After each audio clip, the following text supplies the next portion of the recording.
Lux তারকা অভিনেত্রী ফারিয়া শাহরিন মাত্র একদিন আগেই এক ফেসবুক স্ট্যাটাসে নাটক থেকে আপাতত বিরতি নেয়ার কথা জানিয়েছিলেন। তবে তিনি ভালো বিজ্ঞাপন চিত্র পেলে কাজ করবেন বলে জানান। ফেসবুকে ফারিয়া লেখেন, যারা মাঝখানে আমাকে ফোন করেছিলেন, মেসেজ করেছিলেন কাজের জন্য, সরি আমি কারো ফোন ধরতে পারিনি, মেসেজের রিপ্লাইও করতে পারিনি, কারণ ওই ফোনটাই আমি অনেকদিন ইউজ করিনি। তাই সবার রিপ্লাই একসাথে দিচ্ছি। আপাতত নাটকে কাজ করছি না, কবে করব এটাও জানি না, কিন্তু ভালো টিভিসি হলে করব। ধন্যবাদ। অভিনেত্রীর নাটক থেকে বিরতি নেয়ার ঘোষণায় হতাশ হয়েছেন তার ভক্তরা। এরই মধ্যে সোমবার মধ্যরাতে এক সাংবাদিক ফারিয়াকে মেসেজ জানান তার নাটক ছেড়ে দেওয়ার খবরের কষ্ট পাচ্ছেন।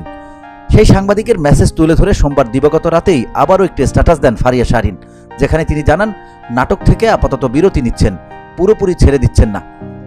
অভিনেত্রী লেখেন, রাত 2:30টায় আমি এই স্ট্যাটাস দিতে বাধ্য হলাম। এক সাংবাদিক ভাইয়ের মেসেজ দেখে খারাপ লাগলো। সে বলল আমি নাটক ছেড়ে দিচ্ছি, সেই খবরটি প্রকাশ করতে তার খুব কষ্ট হচ্ছে।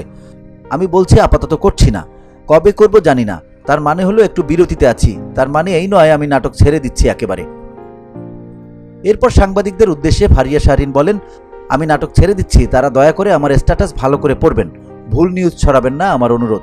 প্রসঙ্গত 2007 সালে লাক্স চ্যানেল আই সুপারস্টার প্রতিযোগিতার মাধ্যমে ছবিজাঙ্গনে পথ চলার শুরু অভিনেত্রী ফারিয়া শাহরিনের। এরপর বেশ কিছু নাটক ও বিজ্ঞাপন চিত্রে কাজ করেছেন তিনি। VOD Bangla news desk.